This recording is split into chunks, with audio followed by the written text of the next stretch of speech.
Birmingham, 1856.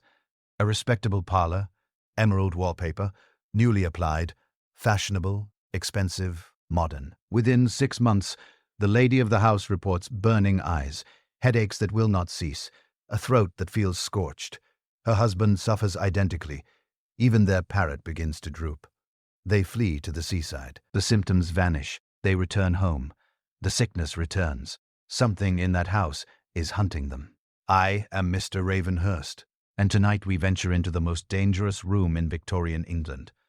Not the factory floor where machinery devoured limbs, not the workhouse where cholera fested, not even the slums where typhoid claimed thousands.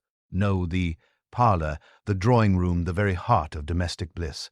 For the Victorians cherished their homes above all else. They filled them with wonders, gaslight manufactured goods, wallpapers in colours their grandparents could never have imagined. They called their homes safe as houses. They had no idea they were sleeping inside. Slow-motion coffins. London, May 1851, the Crystal Palace opens to a nation hungry for modernity. Inside its iron and glass cathedral, Britain displays the spoils of empire. Steam engines, textiles, porcelain, and wallpaper. Hundreds upon hundreds of patterns. The crowds are mesmerized. For the first time in human history, ordinary people possess something their ancestors never imagined. Artificial light. Not candles that flicker and fade, not oil lamps that smoke and sputter. Gaslight. Steady, bright, constant, and with light came hunger for color. The Georgian whites, those restrained classical walls that spoke of Enlightenment restraint, were banished overnight. The Victorians wanted richness. They wanted drama. They wanted walls that announced wealth. Above all, they wanted green. Cassell's Household Guide, that Bible of middle-class aspiration, declared green, a color of repose. The eye, it claimed, experiences a healthy and peculiarly grateful impression from this shade. Yellow-red, by contrast, the preference of impetuous, robust men and savage nations. Subtle.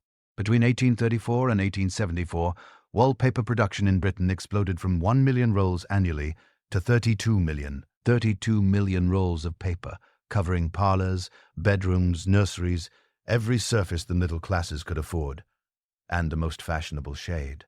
The shade that appeared in every respectable home, every artistic interior, every pre-Raphaelite painting.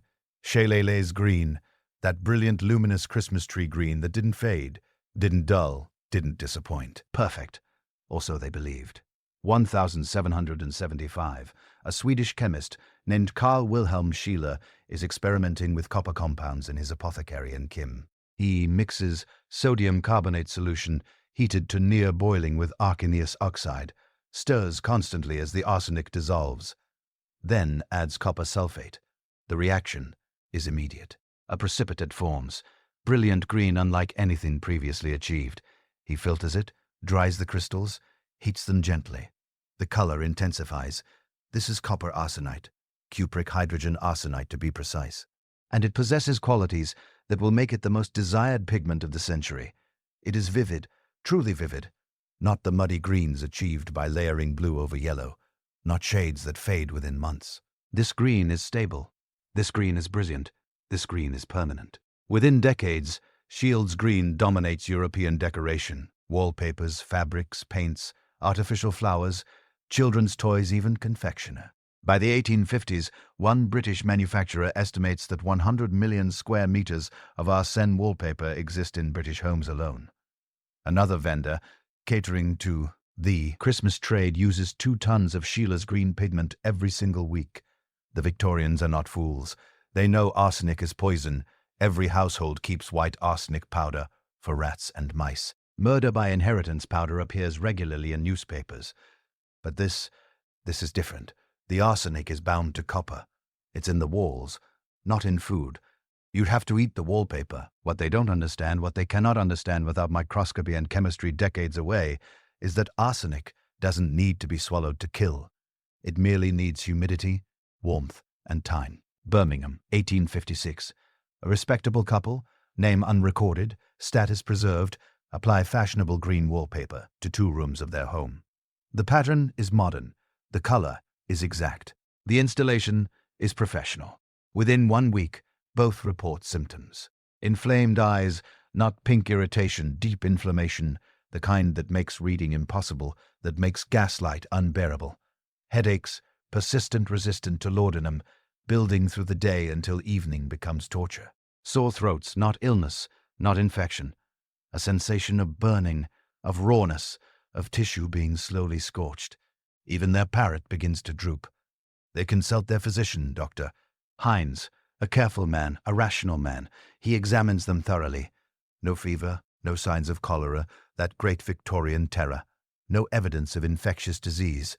But the symptoms persist week after week. Then, exhausted and desperate, they make a decision. They will take the waters. The seaside, Brighton perhaps, or Scarborough, somewhere with clean air and salt wind.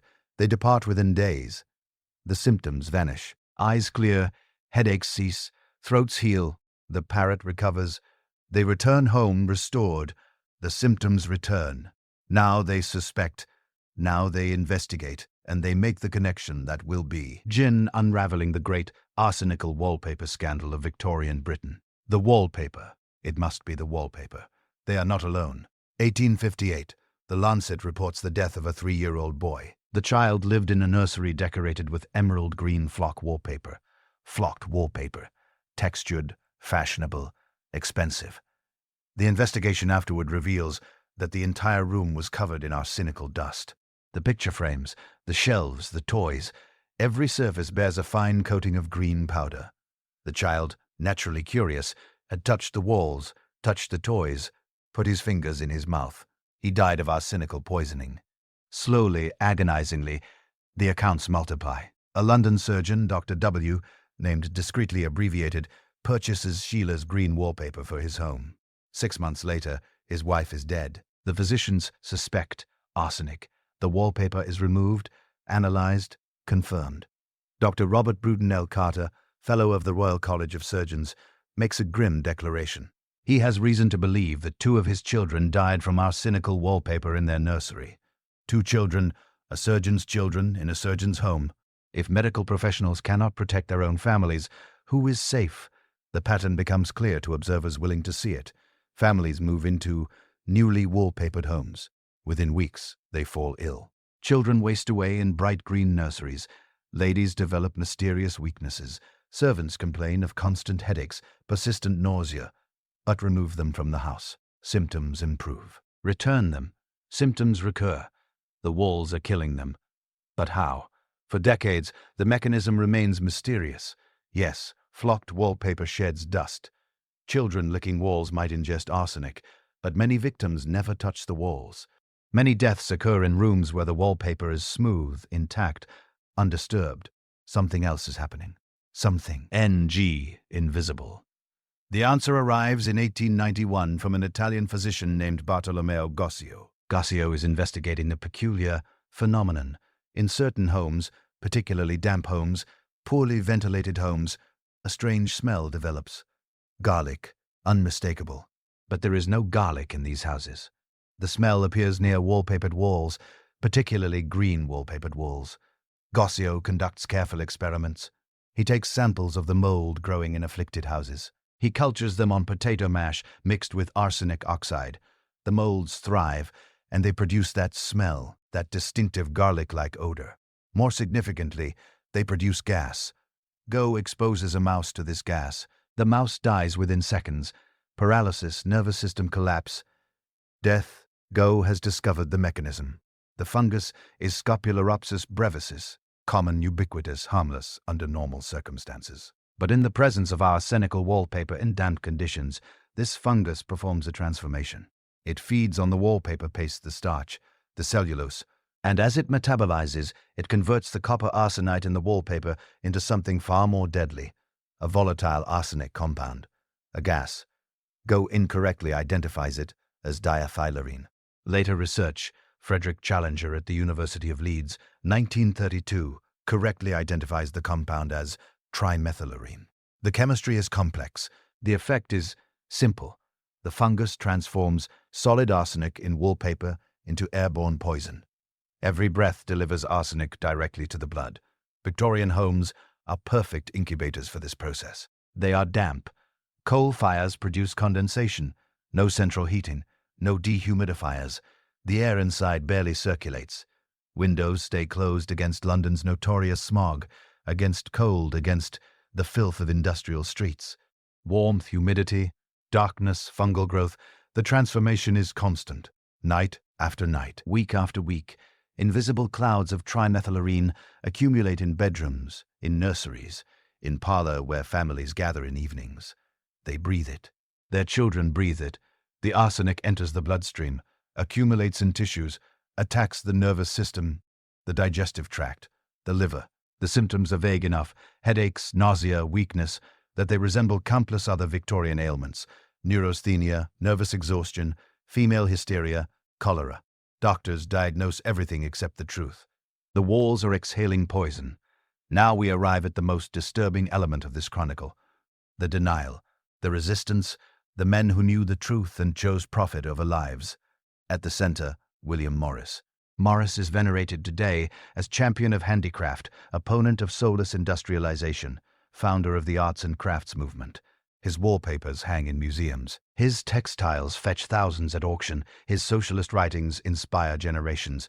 But William Morris made his fortune from arsenic, Devon Great Consols, a copper mine near Tavistock in Devon. In 1844, a group of investors, including William Morris's father, William Morris Sr., leased the property from the Duke of Bedford for £1,204. The mine proved spectacularly profitable. Within 18 months, the original 1 shares are worth £800. When Morris Sr. dies in 1847, his estate, one of the wealthiest declared that year, is valued at £60,000. In modern terms, approximately £6 million. 2/3 of this wealth comes from Devon Great Consols. Young William Morris, then 13 years old, inherits this fortune: the shares, the dividends, the wealth that will fund his education, his marriage, his artistic ventures. Devon Great Consols makes William Morris rich. By the 1860s, the copper begins to exhaust. World prices fall. The mine faces decline. But the engineers discover something. The copper lodes are lined with arsenoperite, mispickled, the miners call it arsenic sulfide. Previously worthless waste, now opportunity. In 1867, Devon Great Consols pivots to arsenic production. The facilities expand to cover 8 acres. Processing, refining, packaging. By 1870, Devon Great Consols supplies half the world's arsenic. More than half of Britain's total arsenic output comes from this single mine, the largest arsenic producer in the world. And William Morris, by now a successful designer, a celebrated artist, joins the board of directors in 1871. Morris serves as director from 1871 to 1875. 4 years. 4 years during which Devon Great Consols produces thousands of tons of arsenic that go into pigments, pigments that go into wallpapers, wallpapers that kill. And Morris's own company, Morris Marshall Fauna and Company. Later, Morris and Company produces wallpapers using arsenical greens.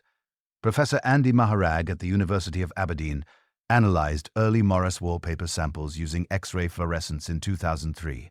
The results: significant quantities of arsenic along with lead, chromium, and mercury. The most beautiful wallpapers of the Victorian age were toxic. But here is what makes Morris's position indefensible. By the 1870s, the evidence is overwhelming.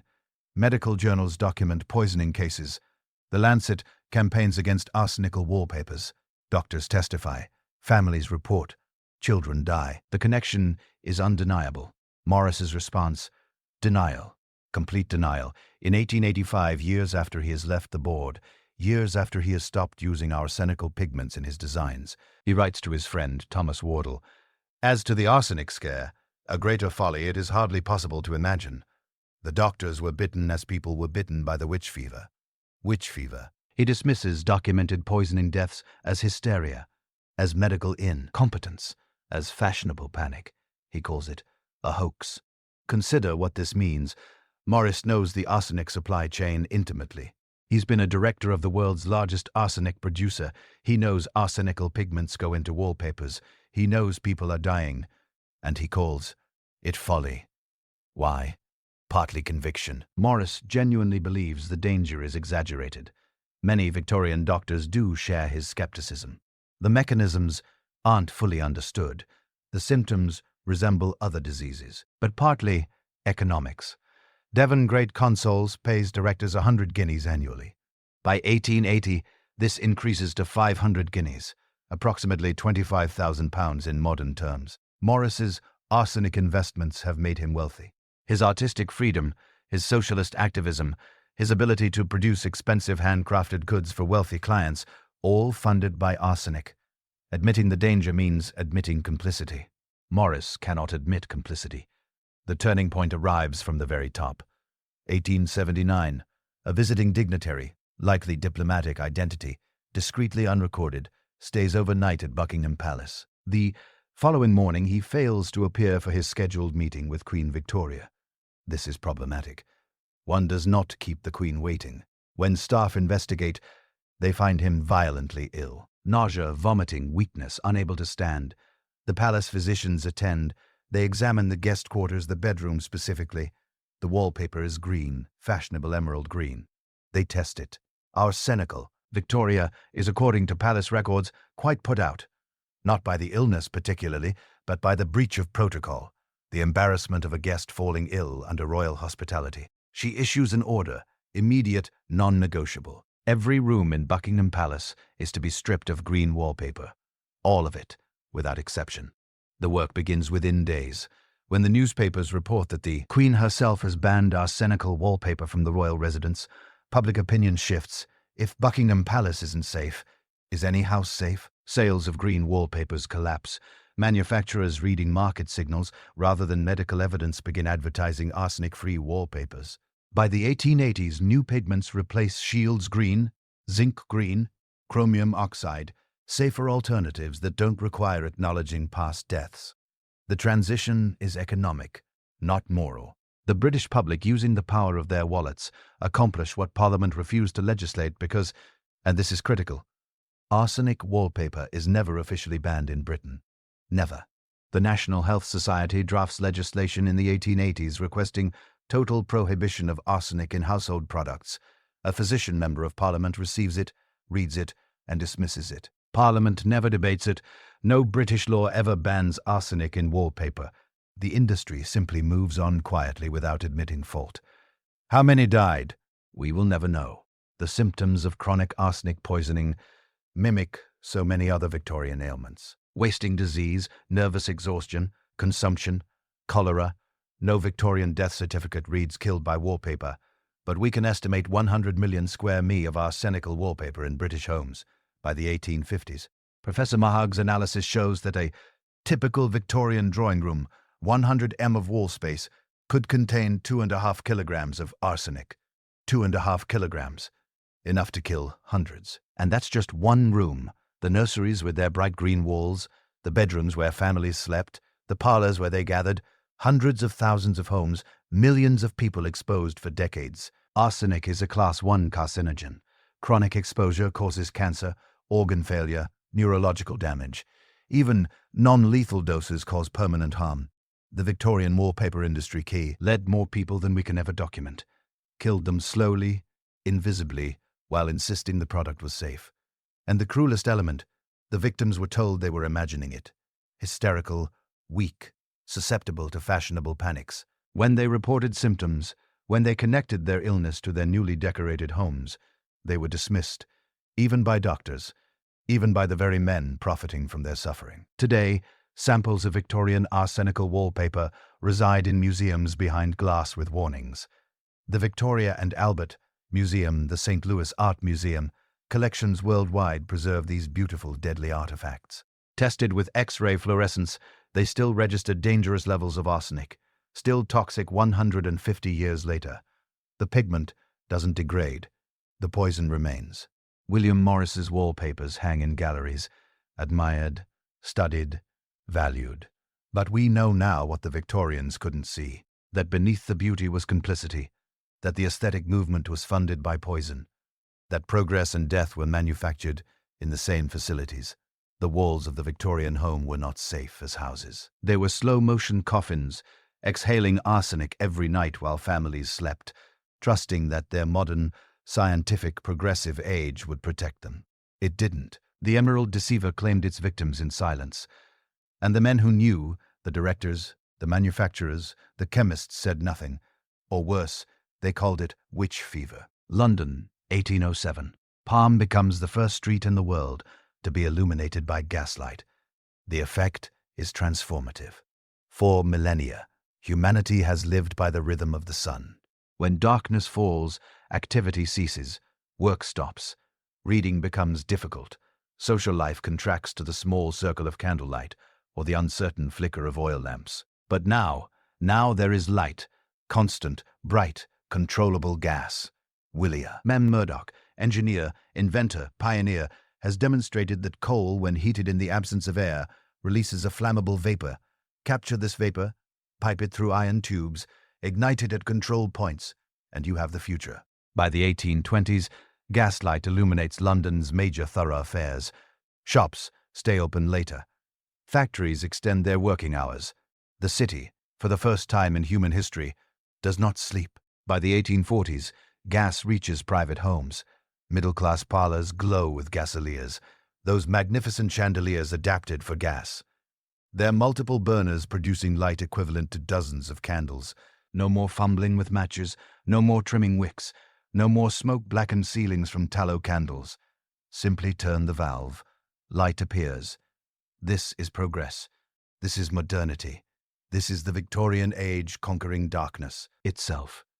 The Victorians embrace gas with enthusiasm bordering on obsession. Theaters install elaborate gas lighting systems, hundreds of jets controlled by a single operator capable of illuminating stages dimming for effect, creating atmosphere impossible with candles. Hotels compete to offer the brightest, most modern facilities. Even churches install gas light, banishing centuries of dim candlelit devotion. And homes. Our homes adopt gas as the ultimate symbol of respectability. To have gas is to be modern, to be enlightened, to have arrived. What they don't understand, what they cannot yet understand, is that they have invited something into their homes far more dangerous than the darkness they sought to banish. They have piped death directly into their parlors. Victorian coal gas, what they call town gas, is manufactured from coal through a process called destructive distillation. Heat coal to extreme temperatures in sealed retorts. The coal decomposes, volatile compounds vaporize. Collect these vapors, cool them, purify them, partially, inadequately. What emerges is not a single substance, but a cocktail, a lethal cocktail. Hydrogen, flammable, explosive when mixed with air. Methane, equally flammable, equally volatile. Sulfur compounds. These give coal gas its characteristic odor. That rotten egg smell the Victorians complain about, the smell that blackens their wallpaper, tarnishes their silver, corrodes their metal fixtures. And carbon monoxide. Carbon monoxide comprises between 5 and 20% of coal gas, depending on the manufacturing process, the quality of coal, the efficiency of purification. 20%, 1/5 of what flows through Victorian gas pipes, is a poison so insidious, so perfectly designed to kill, that it seems almost malicious. Carbon monoxide is colorless, odorless when separated from the sulfur compounds that accompany it in coal gas. Tasteless. It binds to hemoglobin in blood with an affinity 200 times greater than oxygen. When you breathe carbon monoxide, your blood carries it throughout your body in preference to the oxygen you need to survive. Your cells suffocate. Your brain starves. Your heart struggles. The symptoms, headache, dizziness, nausea, weakness, confusion, all easily mistaken for other Victorian ailments: influenza, nervous exhaustion, female hysteria, overwork at higher concentrations, loss of consciousness, seizures, death. And here is the perfect horror of it. Carbon monoxide does not announce itself. There is no warning, no alarm. One moment, you are reading by gaslight in your comfortable parlor. The next, darkness. The image of the fainting Victorian lady, that cultural icon, that symbol of female fragility immortalized in countless illustrations, may have less to do with corsets and more to do with the air she breathes. In poorly ventilated rooms with gas fixtures, burning for hours, with inadequate flue, with small leaks accumulating, carbon monoxide builds. Not enough to kill immediately, but enough to cause chronic symptoms, enough to weaken, enough to make Victorian life a slow, mysterious illness that doctors cannot diagnose and families cannot explain. They blame constitution, breeding, moral character, never the gas. Nowhere is gas more spectacular and more dangerous than in Victorian theatres. By the 1850s, nearly every theatre in Britain and America has converted to gas lighting. The advantages are undeniable. Brightness. Theatres can now illuminate stages with hundreds of jets, creating effects impossible with candles or oil lamps. Control. A single operator, the gas master, can adjust lighting throughout the building from a central panel. Dimming for dramatic effect, brightening for visibility. Spectacle. Colored glass shades create atmosphere. Footlights and border lights.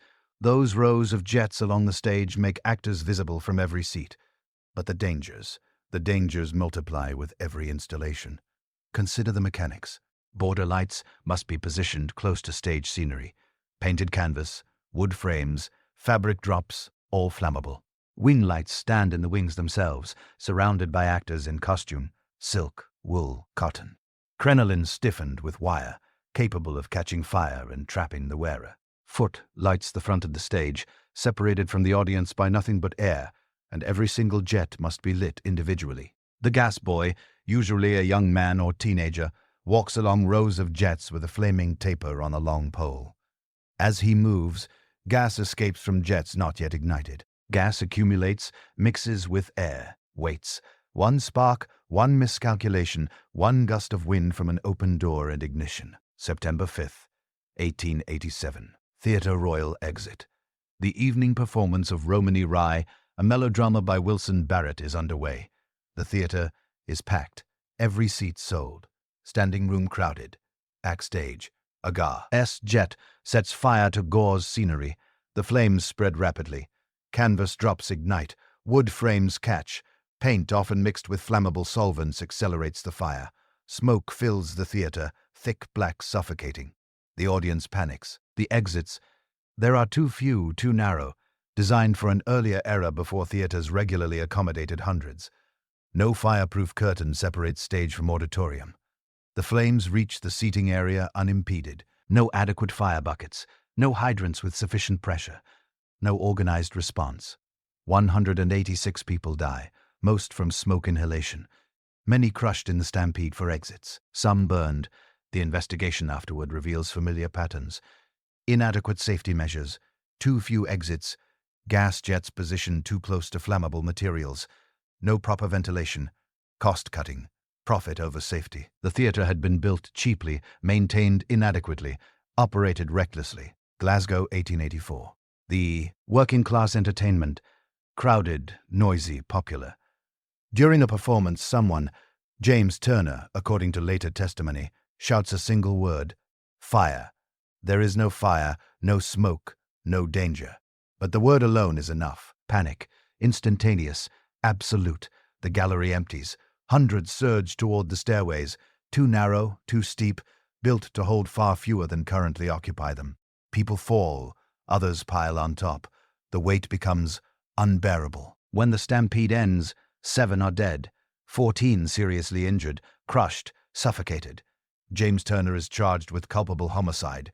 The word, he shouted, whether malicious prank or mistaken alarm, killed 7 people. But the deeper culpability lies with the theatre itself, with the insufficient exits, with the inadequate stairs, with the assumption that working-class lives matter less than construction costs.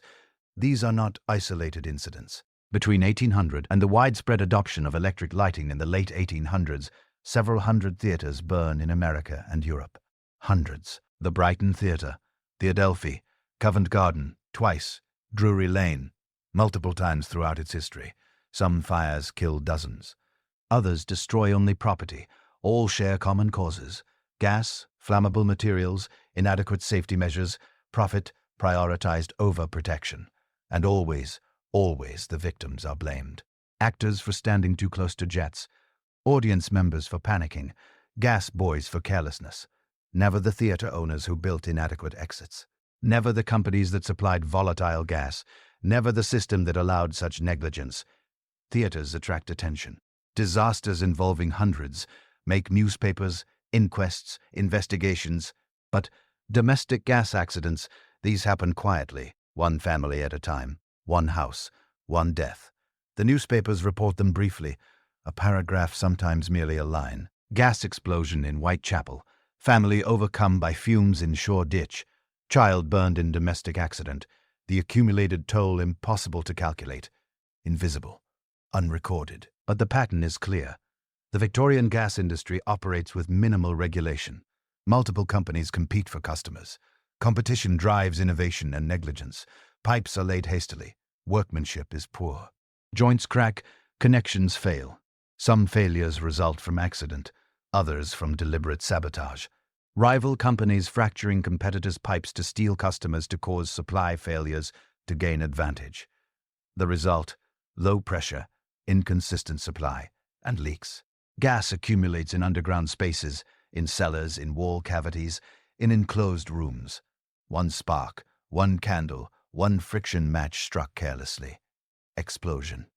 August 1905. Lee, England. Alice Hudson, her sister, Ellen, and the Beresford family share lodgings on Lee Road. An ordinary August day, hot windows closed against afternoon heat. Gas accumulates, leaking from a faulty connection, invisible, undetected. Someone lights a match, or perhaps the gas reaches an open flame already burning. The explosion destroys the house, walls collapse, windows shatter, furniture disintegrates. Ellen survives, badly injured, but recovers. The Beresford family loses everything: home, possessions, income from lodgers. Alice dies on August 7th. The official verdict: accidental death. No investigation into the quality of gas supply. No inquiry into the company's maintenance standards. No compensation beyond a relief fund cobbled together by sympathetic neighbors. The gas company accepts no responsibility. January 1868. London's first traffic signal stands at the intersection of Bridge Street and Great George Street outside Parliament. 20 feet tall. Elaborate Gothic paneling. Arms that rise and fall like a railway semaphore. And at night, gas lamps, red and green. A policeman, a constable whose name history has not preserved, operates the signal manually, changing lights as traffic requires. The hollow iron pillar fills with gas, a leak, undetected, accumulating. The explosion severely burns the constable's face. Some reports claim he dies from his injuries. Others suggest he survives but is permanently disfigured. The traffic signal is removed, never replaced at that location. London continues its traffic chaos for another 50 years before attempting mechanized control again. Notice the pattern. Theatre fires kill working-class audiences in gallery seating. The wealthy in boxes have better exits. Domestic explosions occur in poor neighborhoods where pipe maintenance is inadequate, where complaints are ignored, where lives matter less. The constable operating a traffic signal, working class replaceable. There's the consequence of a design flaw that could have been prevented. Meanwhile, gas company directors grow wealthy, shareholders receive dividends, the industry expands, and the deaths, the injuries, the destroyed homes, accidental, unavoidable. The price of progress. The victims should have been more careful, but explosions, for all their horror, are not gas's most efficient method of killing. Fire is dramatic. Destruction is visible. Bodies are found. Inquests are held. Carbon monoxide. Carbon monoxide kills quietly. A small leak, a poorly adjusted burner, inadequate ventilation. A closed room on a cold winter night when windows stay shut against the chill. Gas burns. The flame appears normal, but incomplete combustion produces carbon monoxide, the invisible component of the flame, the part that does not burn away, but escapes into the room. Hour after hour, night after night, the occupants breathe it, their blood carries it, their cells starve for oxygen. Headaches become chronic, weakness becomes normal. Nausea is attributed to bad food, bad constitution, bad luck. And then, one morning they do not wake. Carbon monoxide poisoning produces a characteristic sign. The blood turns bright cherry red. Carboxyhemoglobin, the compound formed when carbon monoxide binds to hemoglobin. Victorian doctors sometimes recognize this sometimes, but often they attribute death to other causes. Natural causes, heart failure, respiratory failure, sudden death, the gas fixture in the bedroom. Coincidental, irrelevant. No one tests for carbon monoxide systematically. No one measures gas quality. No one monitors combustion efficiency. The industry insists gas is safe when properly used, when properly installed, when properly maintained, and when deaths occur, user error, carelessness, negligence by the victim. Winter makes it worse.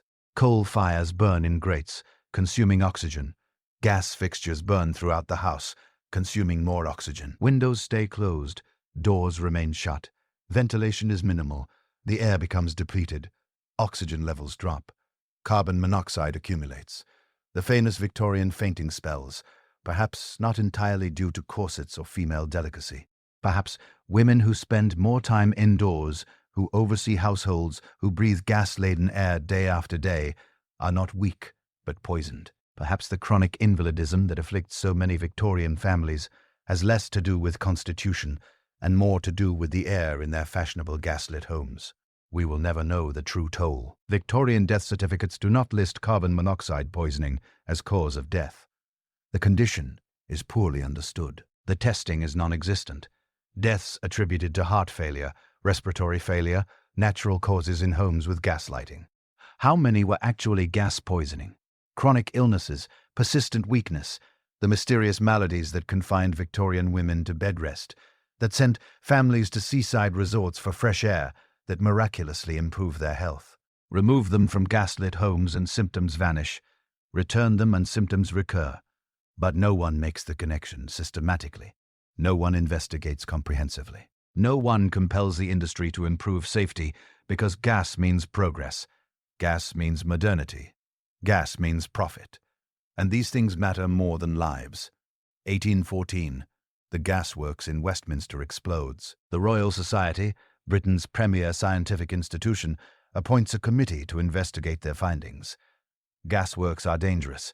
Safety standards are inadequate. Regulation is necessary. Parliament responds with recommendations, suggestions, no binding legislation, no penalties for negligence. The industry regulates itself, which is to say, not at all. The Victorian gas industry operates on competition and profit. Multiple companies serve the same areas. They undercut each other on price. They sabotage each other's infrastructure. They prioritize expansion over maintenance. Safety costs money. Proper pipe installation costs money. Regular inspection costs money. Quality control costs money. Deaths apparently cost nothing. When explosions occur, companies blame users, carelessness, ignorance, failure to follow instructions. When carbon monoxide poisoning is diagnosed, companies blame ventilation, improper use, inadequate chimney maintenance, never the gas itself, never the system that delivers it, never the companies that profit from it. After the Theatre Royal fire in Exat, inquest reveal negligence, inadequate exits, poor fire safety, gas fixtures positioned recklessly. Recommendations are made, changes are suggested. No one is criminally prosecuted. No theatre owner faces charges. No gas company is held liable. The families of the dead receive no compensation. The injured bear their own medical costs because it was an accident, an unfortunate accident, an unavoidable tragedy. The system itself is never questioned. Gaslighting remains dominant in Britain until the 1880s and 1890s, when electric lighting becomes practical and affordable. The transition is gradual. Some homes retain gas into the early 1900s. Some street lamps burn gas well into the 20th century, but eventually gas retreats. Not because of regulation, not because of safety concerns, not because of the deaths, because something better arrived. Electric light cleaner, brighter, safer. And so gaslighting fades into history, taking with it the explosions, the fires, the suffocations, but not the lessons. Not the understanding that progress without safety is merely profitable negligence. Not the recognition that industry left to regulate itself will always choose profit over protection. The Victorians piped gas into their homes believing they were conquering darkness. They were, but they were also inviting death. The invisible breath claimed its victims silently, efficiently, remorselessly. And the men who profited, the company directors, the shareholders, the politicians who refused to regulate slept soundly in their well-lit homes, while others did not wake at all. London, 1860. A new invention promises to revolutionize motherhood. The baby bottle, not the simple vessel. Feeding bottles have existed for centuries. No, this is something different, something modern, something convenient. Glass or earthenware elegantly shaped. A long rubber tube, sometimes stretching 18 and connecting the bottle to a soft rubber nipple. The baby can feed itself. No need to hold the child constantly. No need to interrupt household management. No need to nurse in the awkward, uncomfortable position that corsets make nearly impossible. Simply fill the bottle, attach the tube, place the nipple in the infant's mouth, and walk away. The marketing is persuasive. Mummy's darling little cherub, the Empire bottle, the Alexandria. Names that suggest modern motherhood, imperial respectability, scientific progress. For a Victorian woman, especially a middle-class woman, these bottles represent freedom. The freedom to manage her household efficiently. The freedom to maintain her appearance. The freedom from the primitive animal act of nursing that separates refined ladies from common wet nurses, and the experts endorse them. Medical journals carry advertisements. Household manuals discuss their use. Chemists stock them prominently. This is modernity. This is progress. This is the future. What mothers don't understand, what the manufacturers won't admit, is that they are purchasing death, not through malicious design, not through deliberate negligence, but death, nonetheless. Invisible, bacterial, inevitable. The Victorian baby bottle. His marvel of modern convenience is a perfect killing machine, not by intention, by design. Consider the construction. The bottle itself, glass or earthenware, shaped like a banjo. That elegant slant makes it aesthetically pleasing, but functionally catastrophic. The bottom angles downward. Milk pools in the lowest corner. Impossible to see. Impossible to reach with a cloth. Impossible to verify clean. The neck narrow, designed to accept a cork or rubber stopper. But narrow necks mean limited access. A hand cannot fit inside. A brush barely reaches. Thorough cleaning requires disassembly, patience, tools, and the rubber. The rubber tube and nipple are made from natural rubber, caoutchouc or gutta percha, soft, flexible, perfect for infant mouths, and porous, microscopically porous. Milk doesn't just coat the surface, it seeps in, penetrates, becomes part of the material itself. Bacteria don't just sit on the rubber. They burrow, multiply, thrive. Washing removes surface contamination, but the bacteria embedded in the material. They remain, protected, reproducing. Each feeding adds more milk, more bacteria, more contamination. Within hours, not days, hours, the tube becomes a bacterial incubator. E. coli, Salmonella, Streptococcus. Every pathogen that thrives in warm milk, and the 1/8 in tube provides perfect conditions, enclosed, moist, nutrient-rich, warm from the milk, cool enough to prevent pasteurization. A perfect breeding ground. Summer makes it worse. Victorian homes have no refrigeration. Milk sits at room temperature. In summer, heat, 75, 80, 85 degrees F, bacterial growth accelerates exponentially. A bottle prepared in the morning, left sitting on a table. The baby feeds periodically throughout the day. By afternoon, the milk is spoiled. By evening, it's toxic. The mother doesn't know. The milk looks fine. Smells perhaps a bit off, but milk does that in S. She offers the bottle again. The baby drinks. The bacteria enter the digestive system. Toxins accumulate. Inflammation begins. Diarrhea, vomiting, fever. Summer complaint. The manufacturers claim the bottles are hygienic, modern, scientific. They are none of these things, but it's not entirely the manufacturer's fault. The problem is, how do you clean something designed to be uncleanable? Victorian households lack running water. Cleaning means filling a basin, heating water on a stove, using soap if you have it, if you can afford it.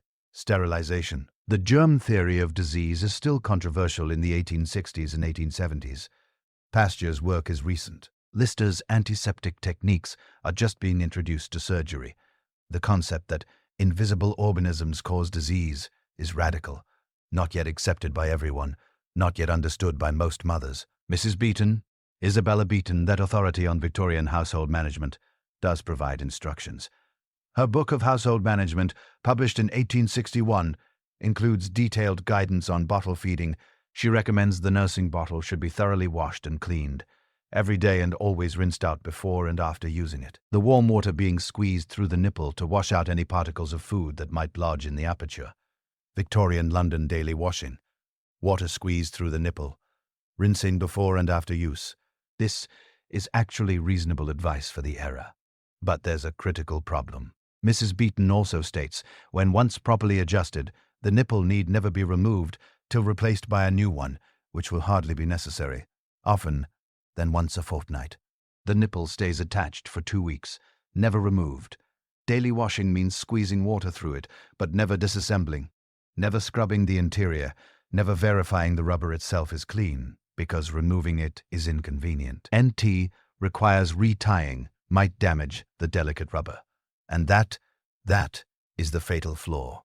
Squeezing water through contaminated rubber doesn't sterilize it, it barely cleans it. The surface might rinse, but the bacteria embedded in the porous material untouched, protected, multiplying. Day 1, a few bacteria penetrate the rubber. Day 3, colonies form inside the material.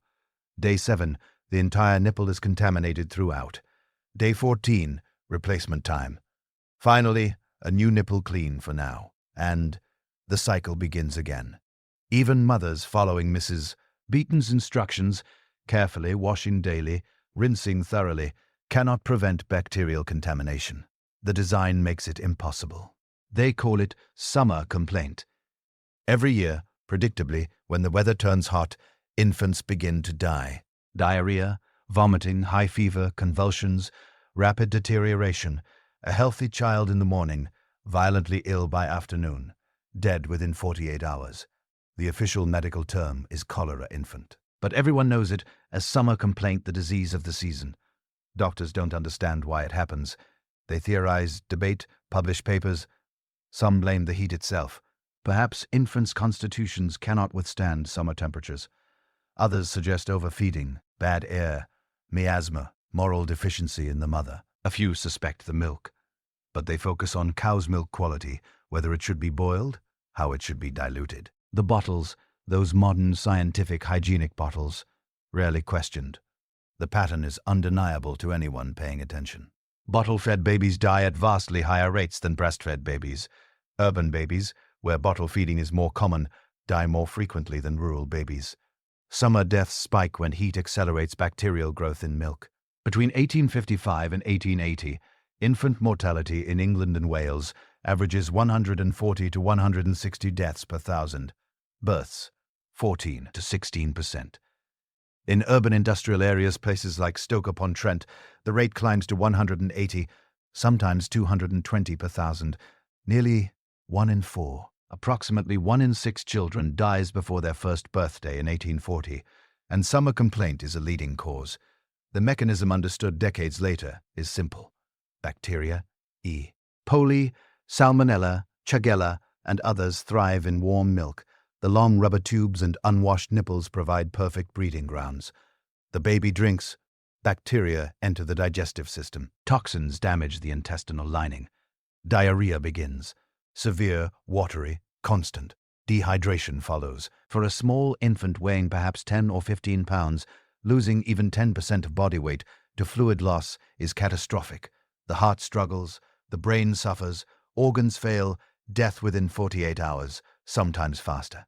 Studies in the early 1900s, looking back at Victorian data, reveal the truth. Women who breastfed rarely had infants who contracted summer complaint. Bottle-fed infants were far more likely to develop the disease during summer months.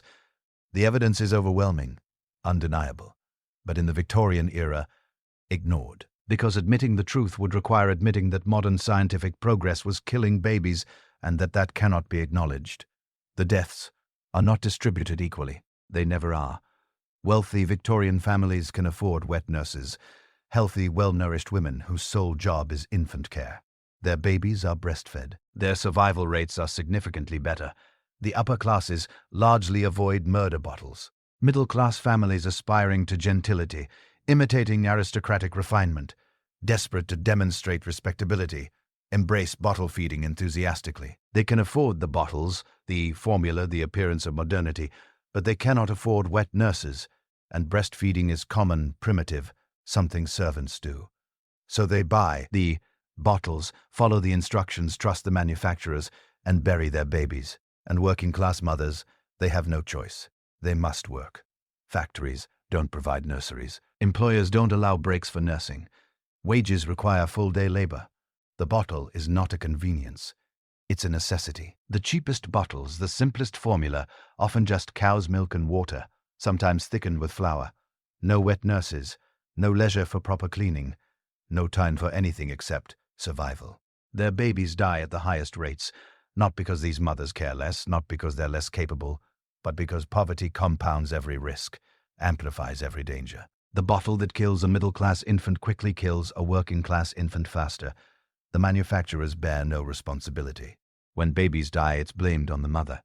Improper preparation, insufficient care, negligence, ignorance, never the product itself. The companies continue advertising, continue selling, continue profiting. No regulations, no recalls, no investigations. Because infant mortality, even at 15%, is normal, expected, an unfortunate reality of life. Progress marches on. And the babies are left behind. 1894, Allen and Hamry, a London pharmaceutical company, introduces a revolutionary design, the double-ended feeder, also called the banana bottle for its distinctive curved shape. No long rubber tube, no narrow neck, no inaccessible corners. Instead, a glass bottle with two openings, one end for a rubber teat, the other for a removable valve. Both components can be removed completely.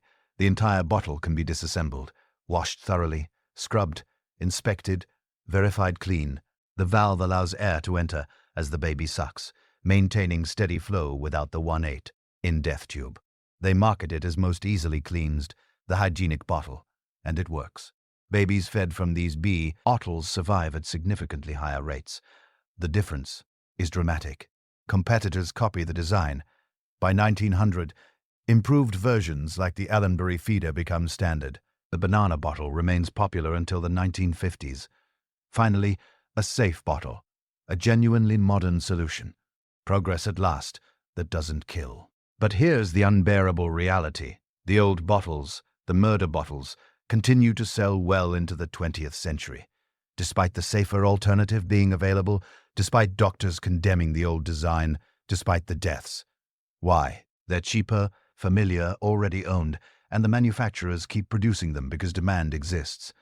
Because profit matters, the improved bottle exists. The solution is available, but it takes decades for the dangerous version to disappear completely from the market. How many babies died in those decades? Babies who could have survived with a simple design change will never know, but every single one is a failure, a preventable death, a child sacrificed to convenience and profit. The Victorian baby bottle, that elegant, modern, convenient device, was engineered death, not through malice, not through ignorance alone, but through the toxic combination of flawed design, incomplete understanding of bacteria, profit-driven manufacturing, and cultural investment in the appearance of progress. The bottles promised to free Victorian mothers from primitive breastfeeding. Instead, they freed Victorian infants from life itself. The manufacturers, knowing the dangers by the 1870s, continued production for profit. The medical establishment, publishing warnings, was ignored because convenience triumphed over caution. The mothers, following instructions, using modern products, trusting experts, never understood why their babies died. They blamed themselves, their milk, their constitution, their failure as mothers, never the bottle, never. The system that sold them death disguised as progress. Between 1860 and 1900, hundreds of thousands of British infants died from contaminated bottle feeding. Exact numbers are impossible to calculate. Death certificates list symptoms, not causes. Diarrhea, summer complaint, failure to thrive. But the pattern is clear in the statistics. Bottle-fed babies died at rates 3 to 4 times higher than breastfed babies. Summer deaths spiked when bottles became bacterial incubators. Urban areas with widespread bottle use had catastrophic infant mortality. And it was preventable not through advanced medicine, not through scientific breakthroughs, through simple design changes available by 1894, through understanding bacteria known since the 1860s, through prioritizing infant survival over manufacturing profit. But that would have required acknowledging that Victorian modernity was killing children. And such acknowledgement, unthinkable. Better to blame the mothers. Better to accept the deaths as natural. Better to maintain the illusion of progress, even as that progress filled cemeteries with tiny graves. A Victorian home, 1880. Fashionable, modern, respectable. The parlor walls glow with emerald green. Sheila's green, the most popular shade purchased at considerable expense because fashion demands it. Gas fixtures illuminate every room. No more fumbling with candles. No more primitive oil lamps. Just turn the valve and light appears. Civilized, scientific, advanced. In the nursery, a glass baby bottle sits ready, the latest design from a reputable manufacturer. The rubber tube attached, the nipple prepared, convenient, hygienic, modern. This is progress. This is the Victorian ideal. This is a death trap. 3 hidden killers, 3 manifestations of the same fundamental problem. The walls poisoned slowly, arsenical dust falling with each brush of fabric, each gust of wind. D. Copper arenite leaching into the air when dampness releases trimethylurene gas. The family breathes it, absorbs it, sickens gradually, mysteriously. The air suffocates invisibly. Carbon monoxide seeping from poorly adjusted burners, from small leaks and pipes, from incomplete combustion in poorly ventilated rooms. Headaches, weakness, confusion, death in sleep. Painless but irreversible. The bottle breeds death in rubber tubes, bacteria multiplying in porous material, in milk left warm in narrow necks impossible to clean. Infants drinking contamination, dying of summer complaint, dying of modernity. 3 dangers. 1 pattern. Convenience valued over safety. Profit prioritized over protection. Appearance elevated above reality. And when the deaths occurred, when families sickened, when babies died, when explosions destroyed, the victims were blamed. The wallpaper deaths. The homeowners should have chosen different colors, should have ventilated better, should have been less sensitive. Never mind that the manufacturers knew arsenic was poisonous. Never mind that the pigment was unnecessary. Alternatives existed. Never mind that the industry fought every regulation, every restriction, every attempt at transparency. The gas explosions. The victims should have been more careful, should have checked for leaks, should have maintained their fixtures better. Never mind that the gas companies prioritized expansion over maintenance. Never mind that competition led to sabotage, to cut corners, to inadequate pressure and fractured pipes. Never mind that working-class neighborhoods received the worst service and suffered the highest casualties, the bottle deaths. The mothers should have been more diligent, should have cleaned more thoroughly, should have breastfed instead. Never mind that the bottle design made adequate cleaning impossible. Never mind that manufacturers continue. D. Selling deadly designs for decades after safer alternatives existed.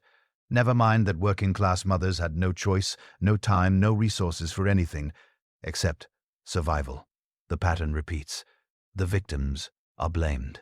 The system continues unchanged because acknowledging the truth would require acknowledging something far more uncomfortable than individual negligence. It would require acknowledging that progress itself was killing people. The Victorian age was an age of miracles. Railways spanned continents, steam ships crossed oceans, telegraphs transmitted messages instantly across thousands of miles, photography captured moments, anesthesia eliminated surgical pain.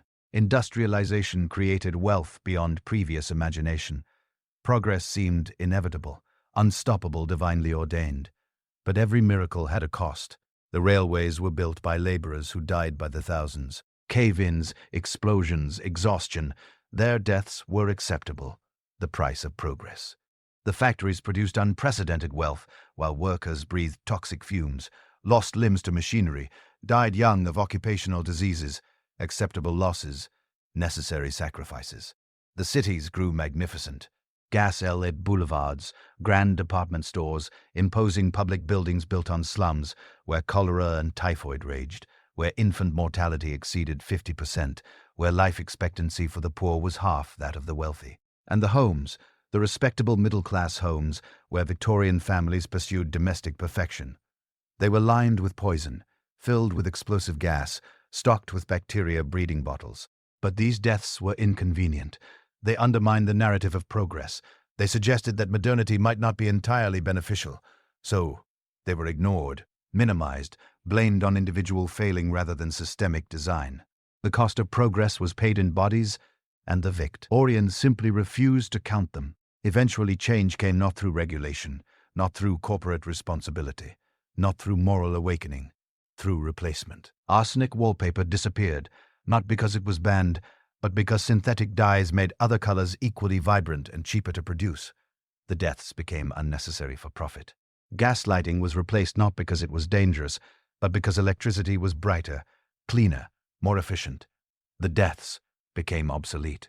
Murder bottles were abandoned not because manufacturers stopped making them, but because consumers eventually recognized the danger and safer alternatives became affordable. In each case, the change came decades after it could have, should have. How many lives were lost in those decades? Tens of thousands? Hundreds of thousands? We'll never know precisely. Victorian statistics didn't track these deaths as categories.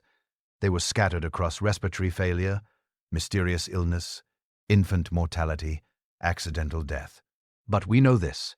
Every single one was preventable, not through advanced technology, not through medical breakthroughs, through simple changes available at the time, rejected for profit.